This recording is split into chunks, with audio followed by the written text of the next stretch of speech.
Oh, look at this.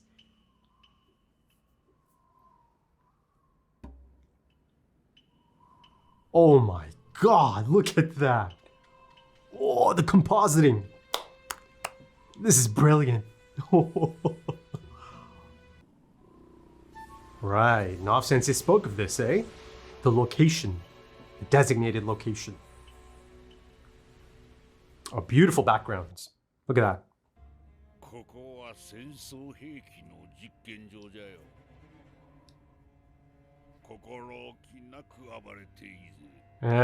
Yeah, it checks out, but hold on. He sounds different.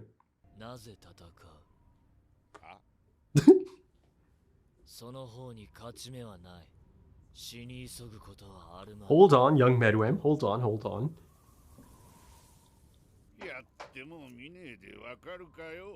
Oh, yeah. It's a different voice. I don't know.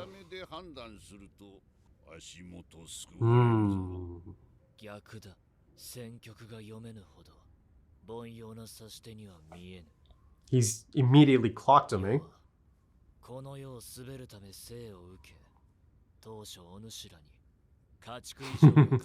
But yeah, since then,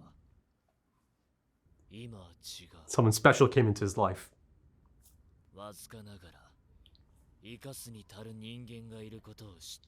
Yeah, maybe people like him, right? Of course.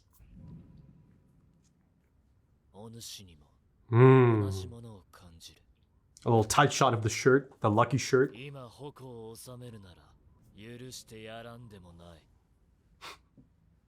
Oh, beautiful fade. Oh, I'm not sure about the voice change, folks. It doesn't even feel like Netro anymore, to be honest. Yeah. He's got people to answer to. As crazy as that seems, given who he is. Good touch, good touch.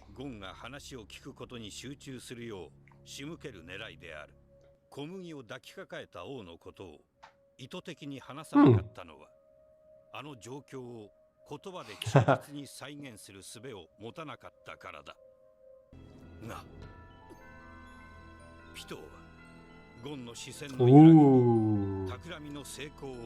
Almost as if he's loosened up a bit. Just a bit.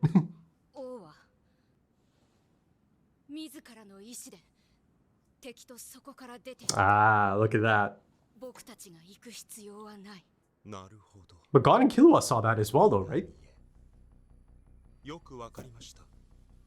Oh, I love this.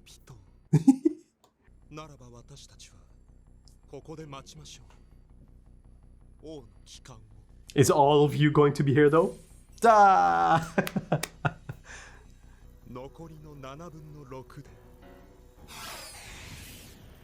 Ah. It's quite a tense situation going on here. Yeah, but given this location, you know, it makes you think about contingencies as well now.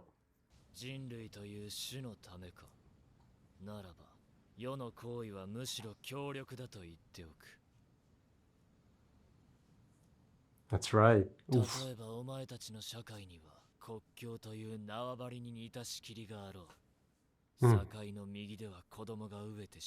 It's a constant of this anime.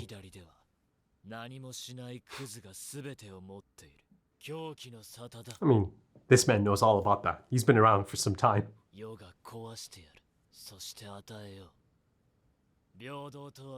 Ooh, King Meruem's egalitarian utopia, eh? But it's how you go about it. This man's not really in a position to negotiate, is he? And that's unfortunate given how special Meruem is. Meruem, excuse me.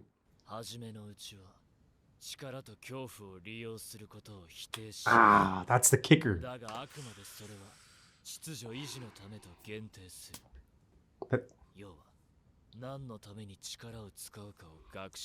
To protect those who cannot protect themselves. Oh, beautiful stuff. Look at this. who deserve to live. Ah, see? こいつは厄介だな。貴様とは戦わぬ。場所の移動に意を挟まなかったのは。Ah, the pose. 忌憚なく論を交わすために過ぎぬ。奴は揺れている。 Interesting that he sees it as that. アリと人との間で。そしてまだ気づいていない。その二つが絶対に交わらないことに。50-50, eh? どちらにも傾きうる。 That's a risk he cannot take. たとえどちらに転んでも結論は変わらない。 Yeah, if not you, others are gonna... Ah, right. 我々が望むのはただ一つ。 Exterminate. 危険生物の速やかな駆除だからね。すでに多くの犠牲者が出ています。手段を選ばず。They even... Yeah, that's the new voice. ともかく我々は一刻も早く危険生物が根絶される。 It doesn't even matter, you know. Their nature doesn't matter to these people. The nuances of it. 対にアリは根絶やしにして批判はすべてハンター協会が Folks, I'll be honest, it doesn't feel like the chairman anymore. I'm sure there's a reason for this, but... やっちまった方がいい。心がぶれる前に。 In another life. Ooh. It could have been different, eh? おうよ、お互い大変だな。 Oh. Here comes the time compression. Let's see how Meruem handles it. I saw Pito face it in 111. Beautiful stuff. Look at this. Ooh. Interesting presentation. Almost looks kind of janky, but it's a choice.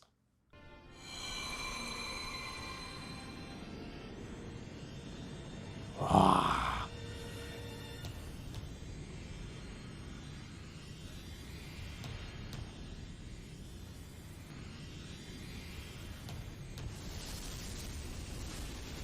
Wow, wow. Ooh, look at that, the tree of life almost.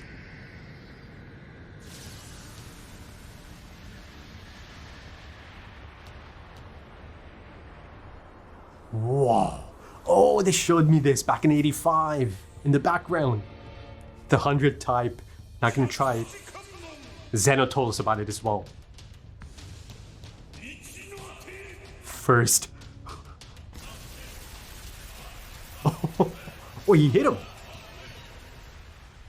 My God, look at this. You know, the crazy thing is Meruem can perceive it. He can comprehend it. Pito didn't see it. She was confused about... Put a pin in that. Though as expected of someone like Meruem, right? That voice. Yuppie!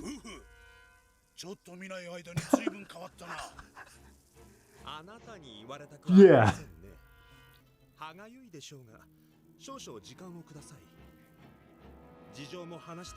Go on, give me a focus pull.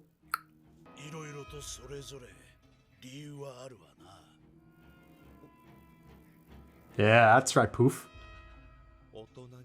He's grown up, yeah? Ah, that's a great approach. I like it.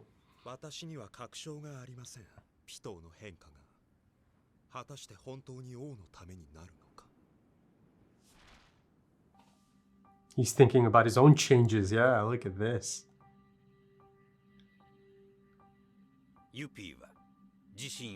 Ah. Yeah. Yeah. Oh boy. Immediate test. He sees it. He sees it in Yuppie, doesn't he? The change. The shift. And he understands it.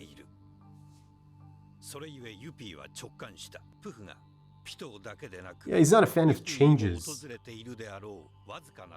He looks at it as a threat rather than growth. Beautiful stuff.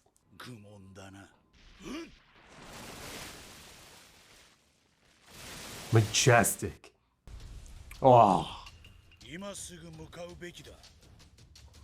王のもとへ。それだけのこと Ah. だろう。 Cheeky. 本心からの答えだった。ですね。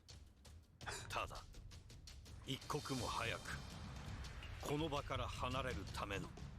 This is interesting. There's tension here now. 恐れているのはユピーもまた同じなのだから。 Oh. The terrain itself almost feels like it's like on a different planet, like Mars. Oh. How cool.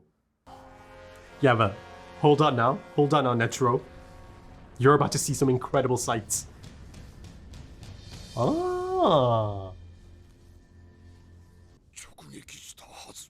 Yeah, I saw it. Yeah. いい技だ。立ち筋が見えぬ。気が済んだか。それでも座れと。 He wants a dialogue. 二度は言わぬ。 Here it comes.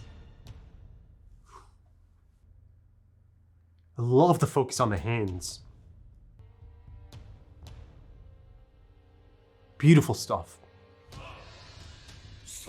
Third hand, okay. Squash him, eh? Like a bug.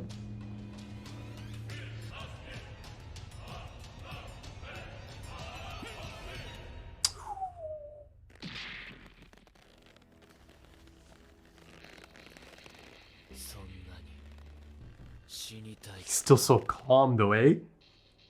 That's right, Chairman. Ah, look at that.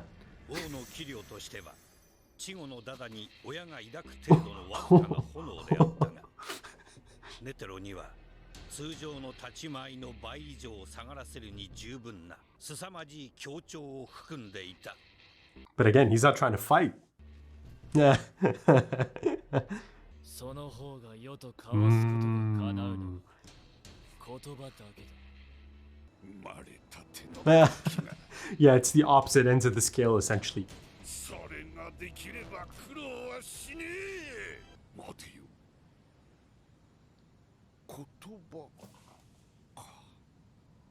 Ooh.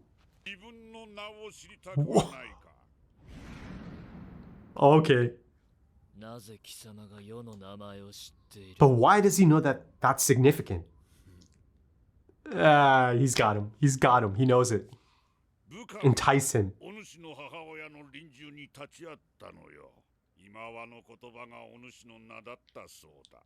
But how does the chairman know that this is something? So I might be the only one who knows your name now. Come get it. Cheeky. Yeah, he's interested.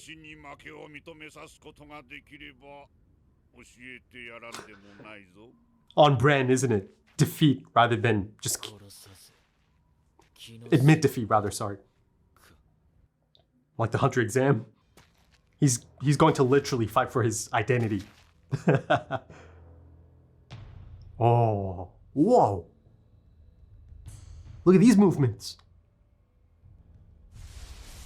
The stance. Ah, yeah, I saw that. Killua saw that too, right?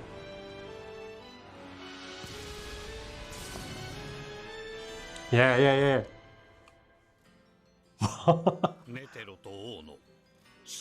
Sure has. It sure has. Okay, episode 122, and it's essentially at this point in the final phase of the arc, right? It really truly is. And, I think by the end of this episode, a lot of things are much more clear, right? I feel like I have a solid understanding of, the chairman's role here, right? His approach and, the potential outcome that he also came in expecting, right? And this kind of goes back to that whole notion of, I cannot accomplish this without sacrificing someone, I think that's, throughout the episode, you can begin to kind of understand that idea, that sentiment. Because listen, by the end of this, to me, it's really quite clear that the chairman is the one who has to get his hands dirty, kind of like a last stand at this point. And again, throughout the episode, based on his reactions to the things that the king had to say, King Meruem, though, again, he doesn't know his name yet. And that is exactly how Netero decides to entice him, right? He had to get creative, right?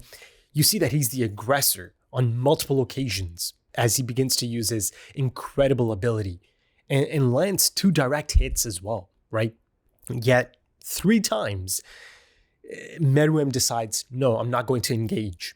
I'm just not. And 2 of those times is after he takes a direct hit, essentially. And the second time he attacked him and used that, 2-handed squishing technique, I suppose.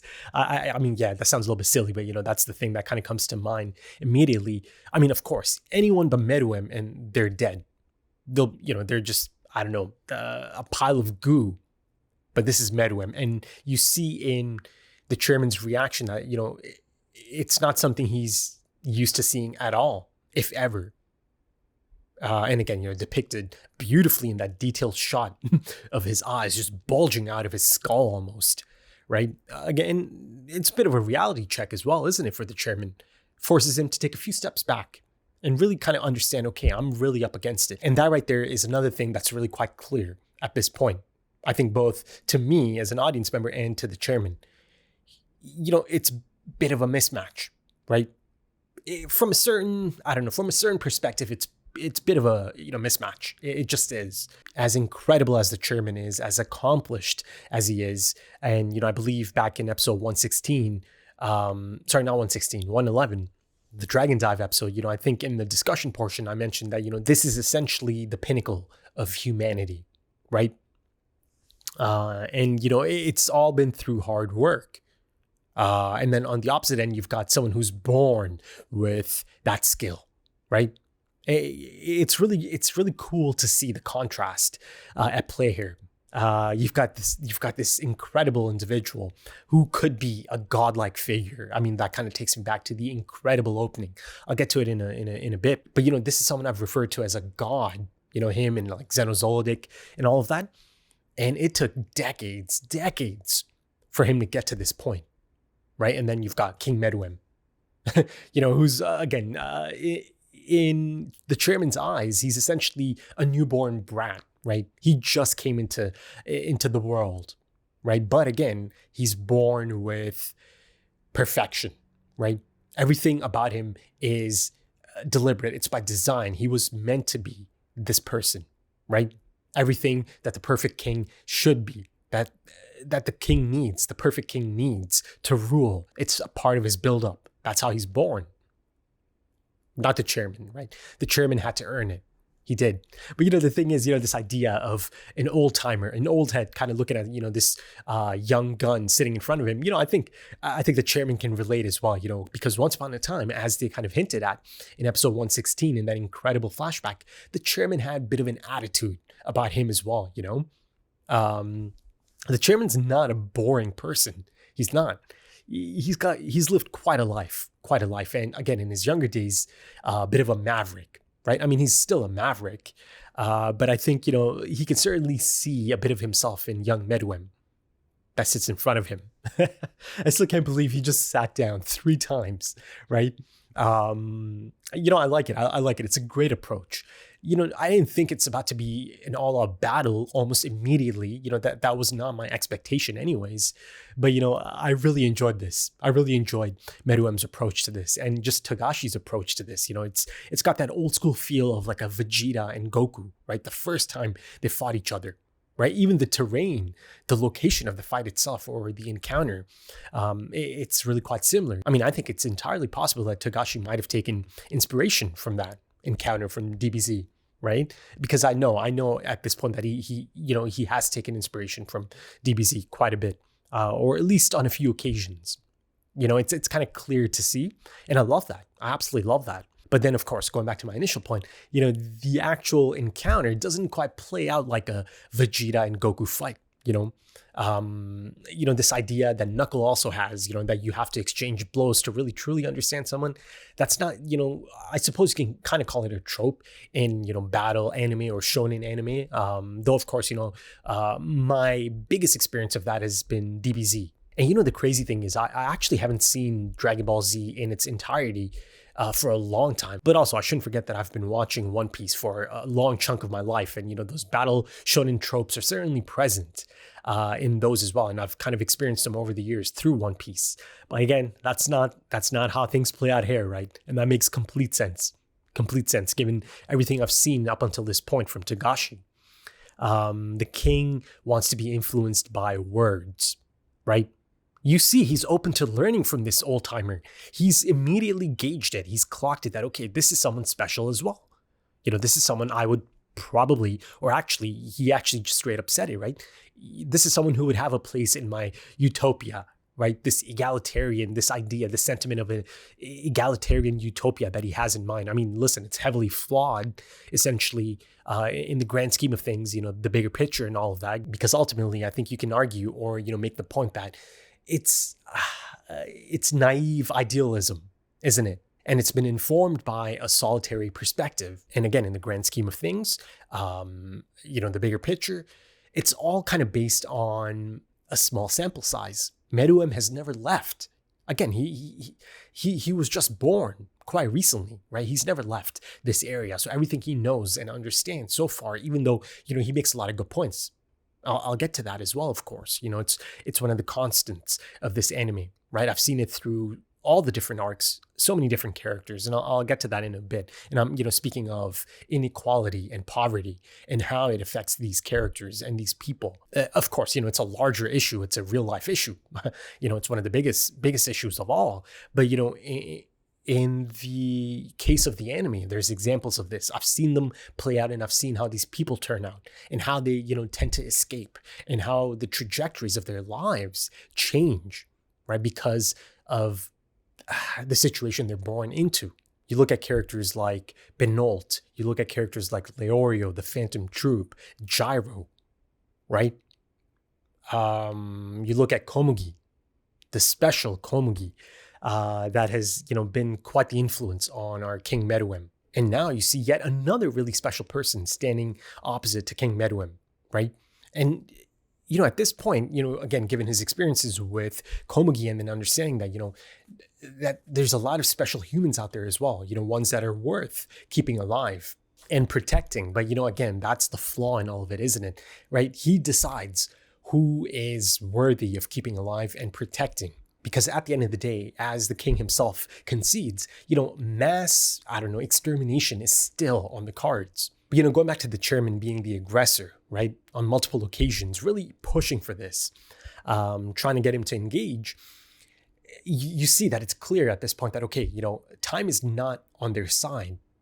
But at the same time, you go back to Nav Sensei and his confident nature, right? And believing that even if the royal guards leave now as they are, the mini reunion between Yuppie and Poof, Nav does not think they'll get there. And he was really quite confident of it. So much so that he felt that, okay, no, he didn't feel, he actually declared that their job here is done, that they've effectively separated the guards from the kings and they cannot get to the king now.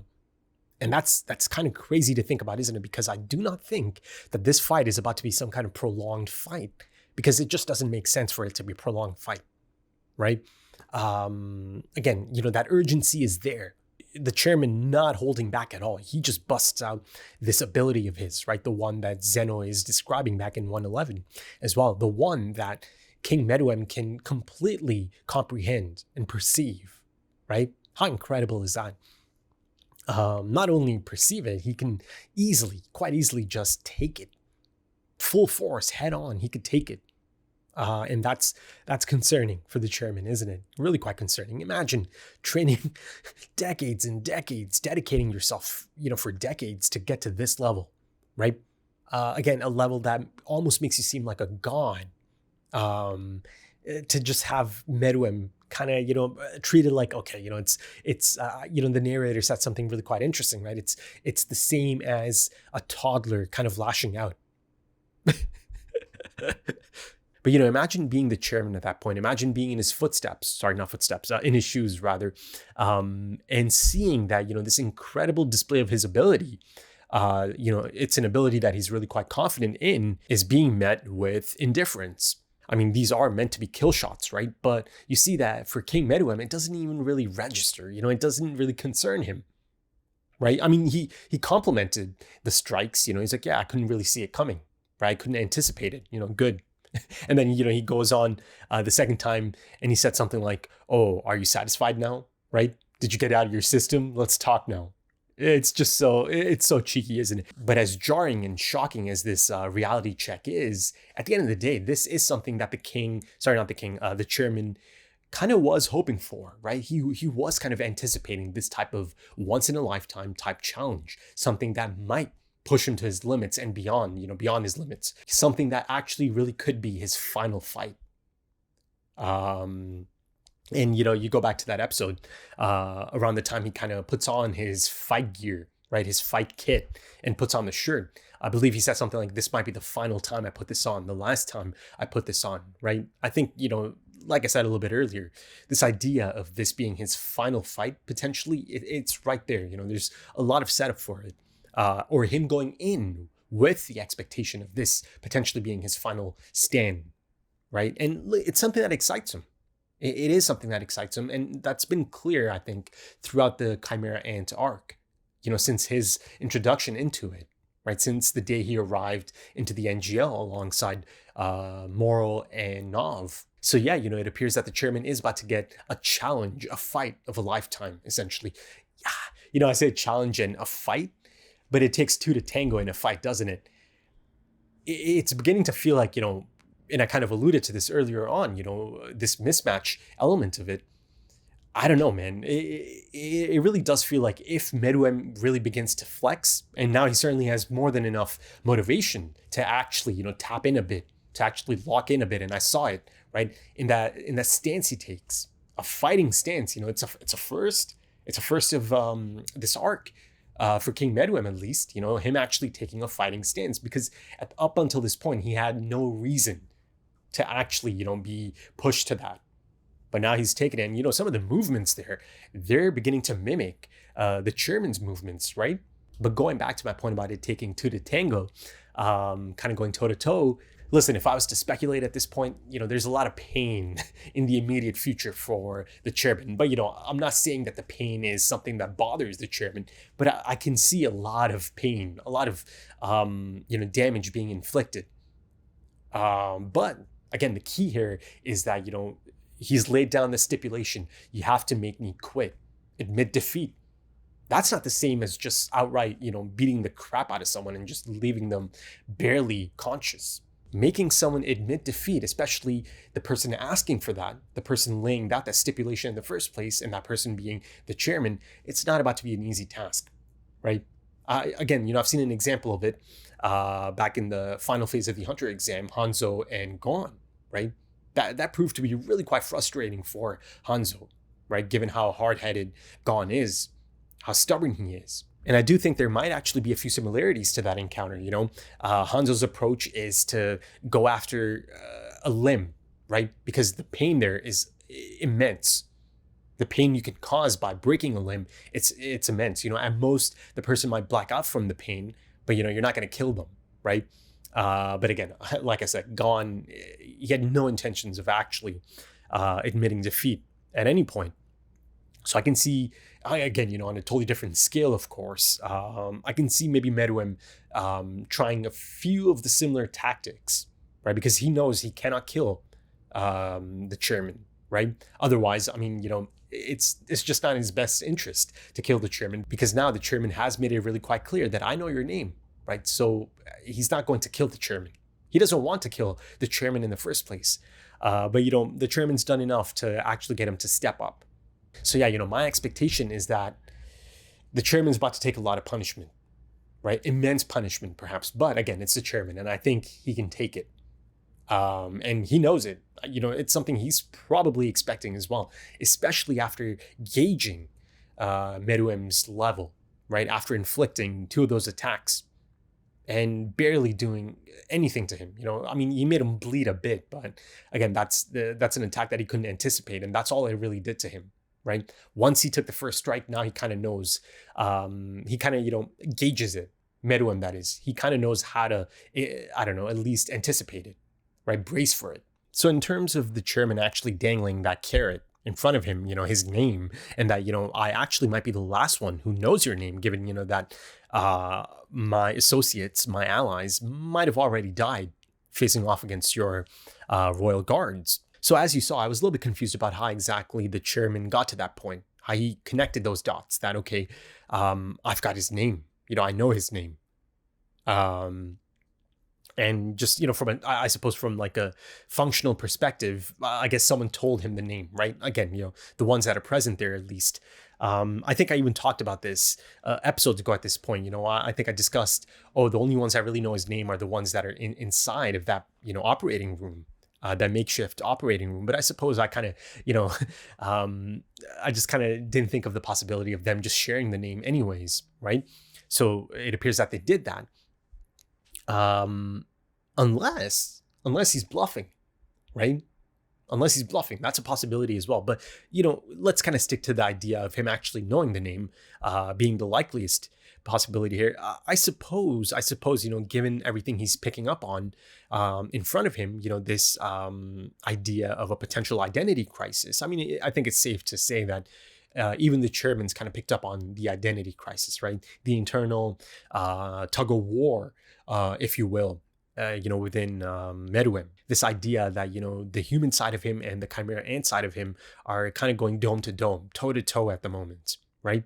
And it's kind of like a perfect standoff, right? And it's this big what if situation, hypothetical, conundrum, rather. Again, like I said, it's one that he cannot really risk, right? Even if the chairman believes that, there's something really quite interesting about this King Meruem, and you see that he does think he's quite interesting. And you see in his internal thoughts, he even kind of said something like, or he thought something like, okay, I have to act swiftly before my heart is swayed, right? So you see that, there's an element of respect there. There's a certain amount of respect there, mutual respect, right? But he knows he came in to do something, and the chairman is not going to deviate from it. Of course, the openings are there, the chances are there in this episode, but by the end of it, you see that he's resolute, really quite resolute in executing this. So yeah, it is possible that he surmised that, this person is going through a bit of an identity crisis here. And then because of that, the name itself might be really quite important to the king, to King Meruem. And as the chairman gets to see almost immediately, that is indeed the case, right? It gets him to step up. He gets him to engage. And like I said, getting him to engage, being this aggressor, that's an important part of this approach or this strategy of his. Now, I spoke of, potential contingencies given the location and just given the magnitude of this fight, this encounter, and again, the outcome of it, right? The connotations of the outcome of it, rather. So let's kind of begin to speculate a bit about contingencies, right? And a lot of it is going to be built on this idea that, the chairman is open to this being his final stand, his final encounter, his final fight, his final challenge. And, this idea of him, not being able to do this without sacrificing someone. And I've always, really held the belief that he's been talking about himself, right? So that's all there before I really get into it. So let's kind of build on that speculation, I suppose. One thing I know for sure is that the chairman is not naive enough to come in here just expecting his ability, right, to just be able to handle the king, right? He's had snippets of information and input from people like Colt, from people like Killua, right? And then of course, seeing it himself as well alongside Zeno really quite recently after the Dragon Dive. He's known, I believe he's known that, okay, it's going to require more than his incredible ability, right? Even though it's really quite shocking that it didn't do much at all to the king. I think, of course, he himself, the chairman, has contingencies. And I think, the ultimate contingency in this case might just be Togashi bringing everything I've learned about Nen and stipulations and conditions, bringing all of that together in this high stakes, the highest of stakes situation. I believe the chairman certainly came in here with a last resort type, final roll of the dice, essentially. Something that could be considered a surefire kill shot, right? But I think, this is how you kind of bring in that whole idea of conditions and stipulations. I've seen so many examples of it at this point. One of the ones that sticks out the most is, of course, Kurapika and Uvogin, right? And how effective that ended up being. But I think in this case, and again, given that this is the pinnacle of this of this conflict, I think, the price that has to be paid here is the ultimate price. I think the condition here might be that Netero, the chairman, has to essentially give up his life to execute some kind of, one shot, surefire kill shot, right? Or some kind of ability that is going to inflict enough damage on King Meruem that it is going to essentially guarantee a kill, right? Even if it isn't an instant kill. That's how I'm kind of looking at this. And that, doesn't it kind of tie in quite nicely with just how confident Nov Sensei was a couple of episodes ago, right? Or was that last episode? Yeah, last episode. That, it's too late now. They brought him to that location. If the guards leave now, they're not going to be able to make it. And, the crazy thing is, just really quite recently, Killua kind of alluded to something similar, didn't he?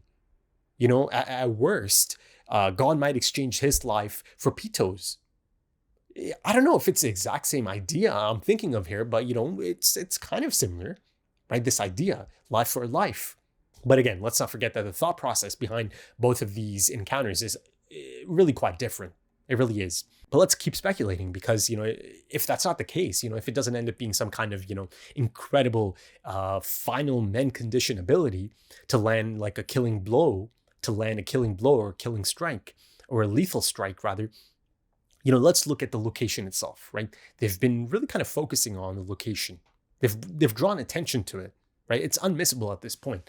And they even, in the beginning, they even said something about, the chairman said something about, this is a testing site, right? So they don't have to hold back. They don't have to, be afraid to have any collateral damage or cause any collateral damage rather. So even there, there's a little bit of a cheeky hint, I believe. And the crazy thing is this idea or this area being used for testing weapons of war, both of them fit the bill, don't they? Right? These are not normal people at all, right? These are outliers. These are just absolute specimens, right? Once in a lifetime type individuals, right? So they kind of fit the bill, just the individuals themselves being these weapons of war. But going back to this idea, this speculation about the chairman being ready to sacrifice himself, you can also kind of implement some of the things I've learned in this episode, right? Through his ability. So the second time he goes for it, he's able to trap Meruem, right? Momentarily at least, but still long enough, perhaps, that in a hypothetical, if he can trap him, right, long enough, perhaps there's something else going on here. Perhaps there is someone on hold or a bunch of people on hold. Could you call in some kind of strike, right? A nuclear strike.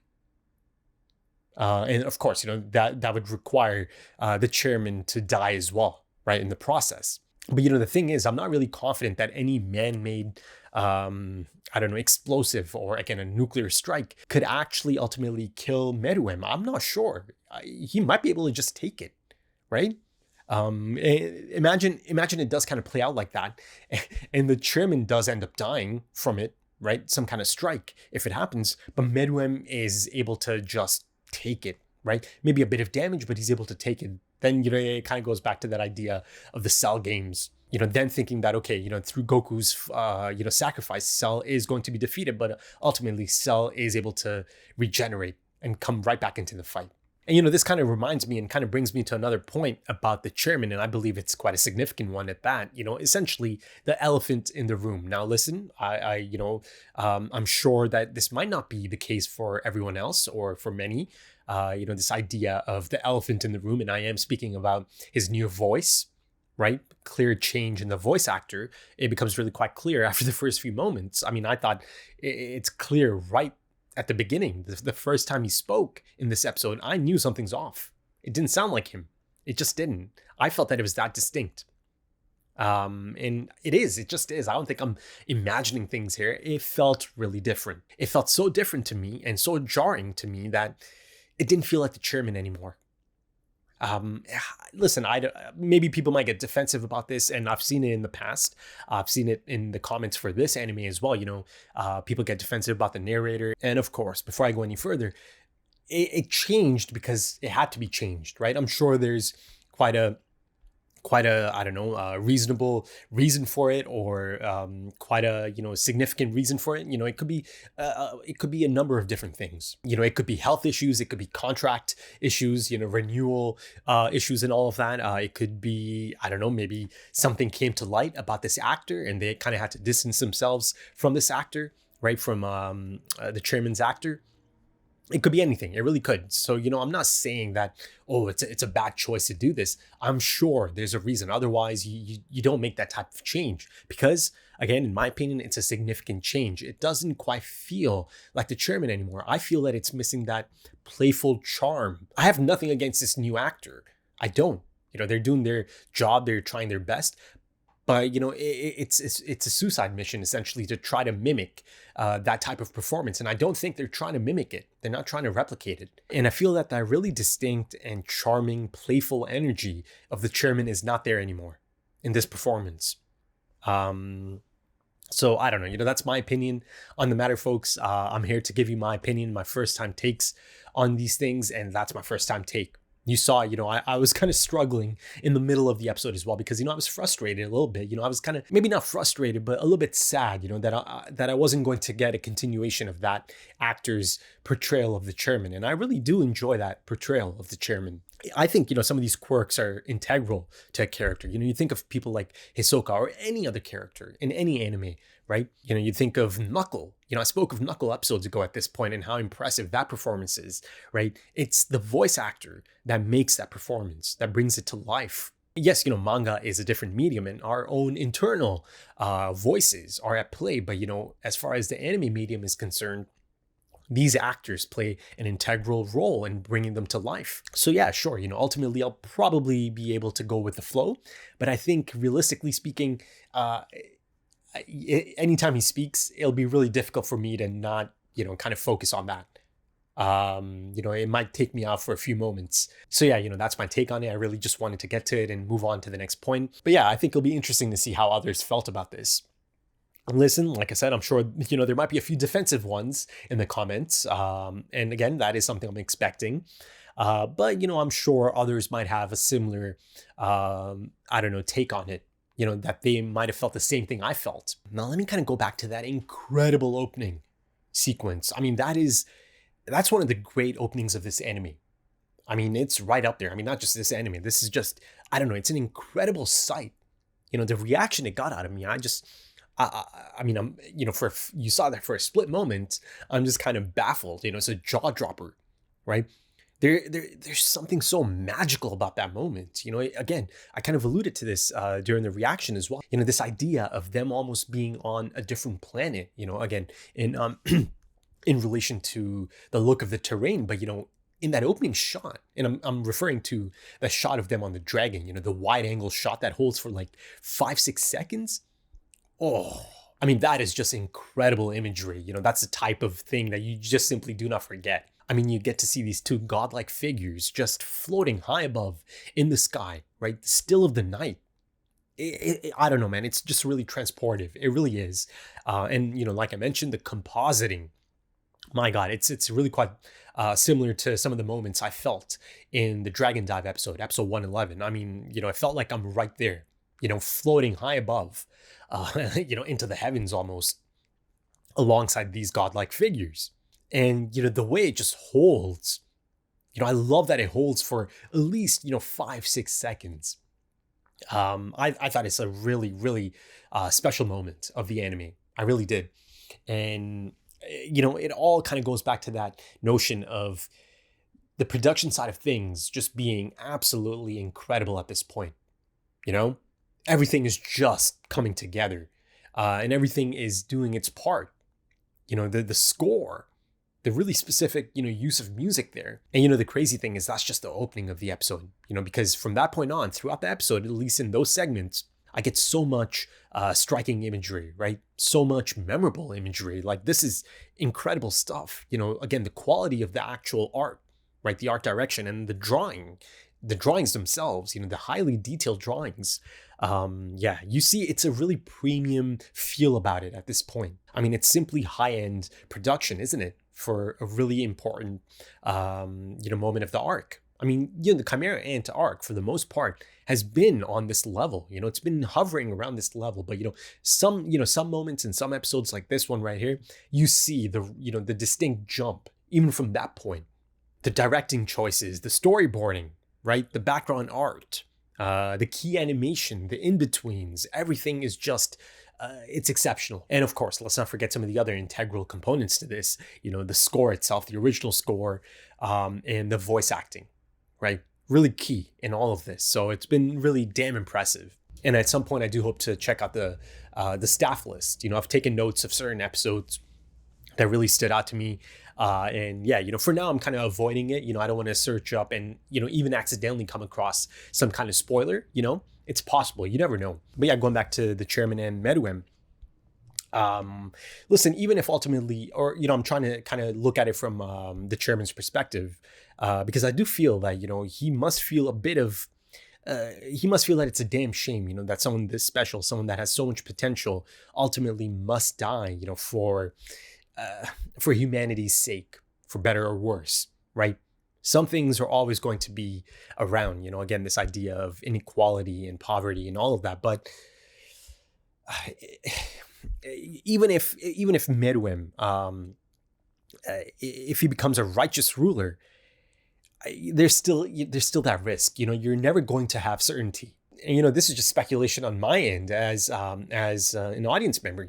It's a non-starter for the people in charge of the world of Hunter x Hunter, right? The higher ups, the ones that even someone like the chairman has to answer to, the morally corrupt and deviant rulers, if you will, right? Even the chairman must answer to them because he has a responsibility to his own outfit, right? The Hunter Association. It's really quite an interesting dynamic, isn't it? I brought up this idea of someone like this, almost a godlike figure in Netero. Even he has to answer to someone. There is an order to these things. And you see that the chairman isn't about, kind of rocking that boat. He's not really about that, is he? He's kind of accepted his own role in all of this, right? Again, internally, and in his private time, of course, he's got his own thoughts on the matter and on these people that are in charge and all of that. Again, there's that flashback that they redub, right? They got the new voice actor to come in and do the lines for that as well, the flashback. It's interesting. It really is. But, under Meruem, right? Under Meruem, he answers to nobody. He's not accountable to anyone, right? So there's always that risk. There's always going to be that risk, from humanity's perspective, from the perspective of all of the higher ups, the rulers at the moment, right? It's a non-starter, right? They'll never allow it. They simply cannot allow it. Let's not forget that, okay, this is the current stock. These Chimera ants, or, this species is in a continuous state of evolution, right? Rapid evolution at that, at times. They're capable of that, right? So imagine maybe down the line, right, after King Meruem's time, and some of these other Chimera ants, it's impossible to know that the next king in charge is going to follow in Meruem's footsteps. It could be the exact opposite. So you begin to take a lot of these things into account, and ultimately there's just too many unknowns. It's too big of a gamble, right? And Netero knows it. He just knows it, and he kind of sticks to his plan, I suppose, even though it is having a bit of an effect on him, actually getting to know this king a bit, at least. Right. And I'm sure they'll get to know each other a bit more, throughout this encounter that's about to take place. Right. My God, I mean, I'm trying to think about how this is going to play out. It's insane that these two are about to go toe to toe. So, yeah, it's been a really interesting component of this, this interspecies moral dilemma that's at play. And, another thing I'm really kind of thinking about is, I've been speaking of Komugi's influence on Meruem, right? Life-altering influence at that, essentially changing the trajectory of his life and his understanding of life as well. But, I'm kind of thinking, is that it? Are they not going to see each other again? Because I'm really beginning to think that might be it, that they might not actually get to see each other again. I mean, it all kind of depends on the outcome of, this encounter. And, I've given my thoughts on it already. So, I mean, of course, I hope they get to see each other again, right? I really do. I truly hope they can see each other again. But, it seems kind of unlikely, maybe even exceedingly unlikely at this point, at least. Let's see. Let's let it play out. And let's see if there's any, glimmer of hope that they can see each other again, because I would love that for them. But let's kind of shift the focus to Monta Yuppie and FILMBuFF. And, kind of as expected, he is in two places at the same time. They're really quite effectively set up that, this is something he's quite capable of, right? And it is something that could be quite useful. And it is proving to be quite useful, right? Because he is, maintaining a presence inside of that guest room alongside Gon. And again, upon his demand rather, and Neferpito and Komugi. Almost forgot the name there. So he executed that to perfection quite easily, just got out of there. And then I love that touch of, okay, let me explain this to you, let me fill you in on the situation, Monta Yuppie. And throughout that time, you see that slowly he's able to maintain that image or build that image, a complete image of FILMBuFF rather than the chibi FILMBuFF. But yeah, that right there, that that encounter or that reunion, it's an interesting one. The thing is, a lot of the things that are at play in that reunion are things that I kind of speculated about. FILMBuFF kind of getting a look at the new Monta Yuppie, and then of course it applies to Yuppie as well. He gets to see a different form of FILMBuFF, right, the chibi form. But immediately you see that there's concern, right? There's concern. There's a lot of concern. These recent developments and changes within the metamorphosis that's happening or taking place, it's kind of disturbing for someone like Poof. It has disturbed him to see this at play because he firmly believes, it's clear to see. And I think I had a discussion component about this, right? This idea of growth, that everyone is going through growth, including the king, the head honcho. There's the one person who's not going through any growth, that is FILMBuFF, right? And I spoke of how, his actual form, him being a butterfly, the final stage of the metamorphosis. So the idea of growth is quite a foreign one for someone like FILMBuFF. And, I spoke of how, this flat arc of his is really quite fascinating, in comparison to essentially the positive change arcs for the other three, right?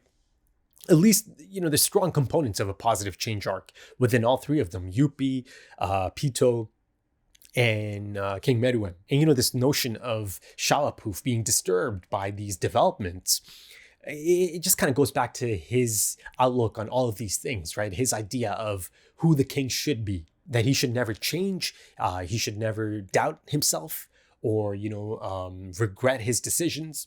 No, be yourself.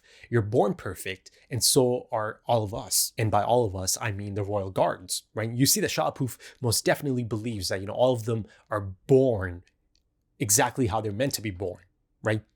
And to be that and just that and nothing else beyond that. And as expected, Yuppie is able to understand Pito's change, the shift that's happened within her, right? You see, he's taking it all in, and then he's kind of course, he's keeping it to himself because he's clever enough to know at this point that this is something that kind of scares FILMBuFF, makes him uneasy. So he's not immediately just, blurting things out. He's just not, he's at that point in his growth that he's able to, understand, okay, sometimes you kind of have to keep things to yourself, and sometimes you have to tell people the things that they want to hear, right? To avoid, conflict. But, the tension is thick. There is a bit of tension there. Now, I'm not saying that I think these two might come to blows or anything. I don't think it'll ever go that far, but, it's good that there is this tension there now. It's everything that I've hoped for and asked for in terms of the development of the actual royal guards as well. and I'm getting it. So I'm content. I'm really quite content at the moment. But the crazy thing is, just like Yuppie was able to understand Neferpito's change, right, as described by FILMBuFF, if somehow they are to come across the king, even if it is exceedingly unlikely, the king is immediately going to be able to understand Yuppie's change as well, the change within Yuppie, right? Isn't that so interesting? And then on that note, imagine if FILMBuFF just happened to be there, right? In a what if situation. Imagine if FILMBuFF is actually there as this is taking place, right? This encounter, this meeting of these titans, right? The chairman Netero and King Meruem. If he's a fly on the wall for that, I mean, his mind would just, I don't know, he'd be so disgusted by this, how the king is approaching this. I think it would just completely send FILMBuFF spiraling. But yeah, this idea of FILMBuFF being in two places at once, it might be really quite beneficial, right? In terms of keeping an eye on the things that are taking place inside of the guest room as well. There's still other people that are at play here. Killua is out there. Melioron and Knuckle are out there, right? At this point, a lot of these things have kind of wrapped up. A lot of these encounters and the things that came out of it, right? The connotations and all of that, it's been wrapped up. And, for that reason, you see now they've shifted the perspective or the focus to the final encounter, right? The one that matters most, essentially, the outcome of the one that matters most. But, there's still a few things at play. The whole Gon and Neferpito angle, that is also going to arrive at its natural conclusion at some point. Though, of course, I shouldn't forget that Palm is still about to play some type of role in all of this, right? Ikalgo's still down there, last I saw. So, Palm and her re-entry or her reintroduction into the arc could have major connotations as well. But then also, speaking of Palm, you see that the chairman has this concern about, the duality of King Meruem, the tug of war that's taking place within him, right? And, neither side is dominant just yet. Or ever, maybe, who knows, at a flip of a coin down the line, something could agitate him to the point that his Chimera ant instincts take over. That's one of the concerns of the chairman. But I just spoke of Palm and her rebirth, her reintroduction into all of this. Here you might actually have the perfect hybrid, right? I think that's kind of the approach here, isn't it? So that's yet another reason that Palm's reintroduction could be quite significant, right? And again, I kind of speculated about the whole, aftermath of this and, the idea of coexistence, because at the end of the day, there's still going to be some Chimera ants around, right? Even if ultimately, as sad as it might seem, the thought of it, if I lose all three royal guards and King Meruem, and this idea I kind of brought up about the king being able to understand Yuppie's change as well, if they ever met again, right? Even if it is unlikely. He said something quite interesting, right? Power is not meant to be used to torment the defeated. I saw that through Monte to Yuppie, him understanding that in real time. He had no urge to actually torment, these people that are in front of him, these really, I don't know, important people that helped him in his own growth, in his own journey of self-discovery, right? He understood that concept. Monte to Yuppie already understood that concept. He came to the same conclusion as his king. Just looking back at it, to see Monte to Yuppie go through this type of character development is just brilliant. It really is. And I think that's a good point to end it off on. It's a phenomenal episode. It really is. And, the continuation of it promises to be just exceptional. Exciting times ahead in, again, this final phase of the arc, right? It's bittersweet. It is, like I kind of touched up on a couple of episodes ago, or maybe in the last episode's discussion, but it's exciting, really quite exciting to get to this point as well. But yeah, if you enjoyed that, consider dropping a like, consider dropping some comments, give me your thoughts. If you are interested in early access or timer-based full length or even full opacity, consider checking out the Patreon page and potentially supporting the channel as well at the same time. The links are in the description and the pinned comment, also links to social media, if that's your thing. Right then, thank you so much for joining me, folks, and thank you for your time, because time is precious. It really is. And I do hope to see you again soon for the next one. Until then, take it easy.